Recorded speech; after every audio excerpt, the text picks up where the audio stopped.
রানাঘাট লোকসভা কেন্দ্র দক্ষিণবঙ্গে বিজেপি এই কেন্দ্র থেকে প্রায় 2.25 লাখ ভোটে জয়লাভ করেছে এবং এই কেন্দ্রে বিজেপি ভোটের শতাংশ কিন্তু দেখা গেছে 2024 পশ্চিমবঙ্গে যে লোকসভা নির্বাচন হলো সেই রানাঘাট কেন্দ্রে কিন্তু বিজেপি এই কেন্দ্রে প্রায় 50% উপরে ভোট পেয়েছে। এই লোকসভা কেন্দ্রে বিধানসভা ভিত্তিক ফলাফল বিশ্লেষণে আমি ডক্টর মানিকপতি নিউজ বাংলা চ্যানেলে আপনাদের স্বাগত জানাই। রানাঘাট লোকসভা কেন্দ্রে 2024 সালে প্রতিদ্বন্দ্বিতা করেছিলেন বিজেপি সিটিং এমপি জগন্নাথ সরকার এবং তৃণমূল দাঁড়িয়েছিলেন মুকুটমণি অধিকারী, যিনি কিন্তু বিজেপির বিধায়ক ছিলেন। ভোটের ঠিক আগে আগে দলবদল করে তৃণমূলে যোগদান করেন এবং লোকসভা ভোটে প্রতিদ্বন্দ্বিতা করেন। 2019-এ কি হয়েছিল এই বিধানসভা ভিত্তিক ফলাফল ওই লোকসভা কেন্দ্রে, 2021-এ এই লোকসভার মধ্যে অন্তর্গত যে বিধানসভাগুলো বিশ্লেষণ কেমন ছিল সেই সম্পর্কে আমি আপনাদের সামনে দেখাচ্ছি। দেখুন, 2019 সালে এই কেন্দ্র থেকে বিজেপি 2,31,000 ভোটে জয়লাভ করেছিলেন জগন্নাথ সরকার। শান্তিপুর, কৃষ্ণগঞ্জ, রানাঘাট উত্তর পূর্ব, রানাঘাট উত্তর পশ্চিম, রানাঘাট দক্ষিণ, চাকদহ থেকে প্রচুর পরিমাণে বিজেপি লিড পেয়েছিল। কেবলমাত্র নবদ্বীপ থেকে লিড পেয়েছিল তৃণমূল ক্যান্ডিডেট। নবদ্বীপ তৃণমূলের কিন্তু একটা শক্ত ঘাঁটি। 2021-এ দেখা গেছে যথারীতি নবদ্বীপ দখল করে রেখেছে তৃণমূল। বাকি 6টি বিধানসভা ক্ষেত্রে কিন্তু তৃণমূল ক্যান্ডিডেটরা পরাজিত হন এবং বিজেপি ক্যান্ডিডেটরা বিপুল ভোটে জয়লাভ করে 2021-এর নির্বাচনে। আর 2024-এ দেখা যাচ্ছে নবদ্বীপ যথারীতি এগিয়ে আছে, নবদ্বীপে তৃণমূল ক্যান্ডিডেট, কিন্তু বাকি 6টি বিধানসভা ক্ষেত্রে কিন্তু বিপুল ভোটে এগিয়ে আছে বিজেপির জগন্নাথ সরকার। শেষমেশ 2024 সালে বিজেপি 1,86,800 ভোটে এই কেন্দ্র থেকে জয়লাভ করে।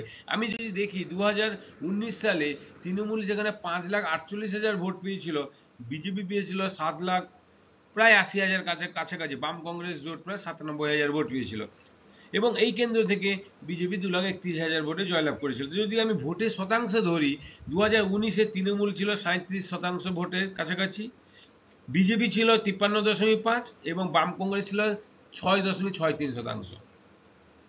এবং 2021-এ কিন্তু এখানে তৃণমূলের ভোট প্রায় 1 লক্ষের বেশি বৃদ্ধি হয়, যে 6,57,000 ভোট পায়। অর্থাৎ ভোটের শতাংশ যদি ধরা যায় তাহলে এখানে তৃণমূলের ভোট গিয়ে দাঁড়িয়েছে 43.87%। বিজেপির কিন্তু এখানে ভোট অনেকটা কমে, প্রায় 8% ভোট কমে দাঁড়ায় 7,58,000। বাম কংগ্রেস জোট কিন্তু 5,000-এর মতন বাড়ায় প্রায় 1,02,000 হয়। শেষমেশ এই কেন্দ্রে কিন্তু বিজেপি এগিয়ে থাকে 1,01,000 ভোটে।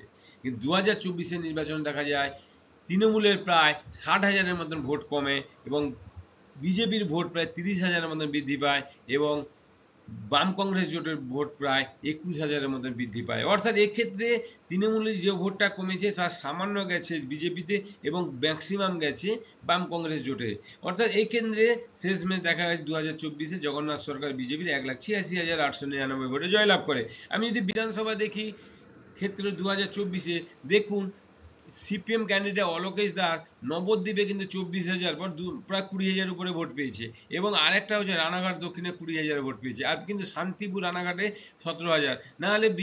নাহলে এখানে সিপিএম ক্যান্ডিডেট কিন্তু অনেক কম ভোট পেয়েছে, প্রায় 1,23,000। কিন্তু দেখুন জগন্নাথ সরকার যেখানে নবদ্বীপে সামান্য 6,000 ভোটে পিছিয়ে আছে, বাকি যে 6টি কেন্দ্রে কিন্তু অনেকটা এগিয়ে আছে তৃণমূলের ক্যান্ডিডেট থেকে।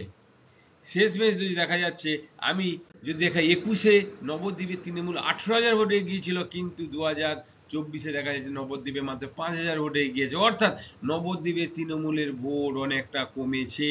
ওই ভোটটা কিন্তু কার দিকে গেছে আমি যখন বুথ ভিত্তিক ফলাফল দেখাবো তখন কিন্তু আপনাদের দেখাবো এই প্রতিবেদনের শেষে। শান্তিপুরে বিজেপি 15,000 লিড ছিল, 29,000 লিড হয়েছে, যে বিজেপি লিড বাড়িয়েছে। রানাঘাট পশ্চিমে বিজেপি 22,000 ছিল, 34,000 লিড হয়েছে, ওটা বিজেপির লিড এখানে বেড়েছে। কৃষ্ণগঞ্জ বিজেপি 21,000 লিড ছিল, বিজেপি 27,000 লিড পেয়েছে। আবার দেখুন রানাঘাট উত্তর পূর্ব বিজেপি 31,000 লিড ছিল, বিজেপি 2,000 ভোট কমেছে, প্রায় 2,000 লিড কমে 29,000 লিড আছে।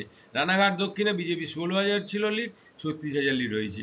আবার চাকদহ বিজেপি 11,000 লিড ছিল, বিজেপি 23,000 ভোটে লিড করেছে। মানে বিজেপির ভোটগুলো অনেকগুলো ক্ষেত্রে লিড করেছে, কেবলমাত্র রানাঘাট পূর্বে বিজেপির লিডটা কমেছে। আমি যদি দেখি কেন বললাম নবদ্বীপ কেন্দ্রে আমি বুথ ওয়াইজ দেখাই, আমি প্রায় নবদ্বীপ কেন্দ্রে প্রায় 300 খানার মতন বুথ আছে, তার মধ্যে কয়েকটি বুথকে প্রতীকী রূপে দেখাচ্ছি। দেখুন জগন্নাথ সরকার কয়েকটা বুথে 2 অঙ্কের কাছাকাছি ভোট 10, 6, 11, 10, 3 এরকম করে ভোট পেয়েছে।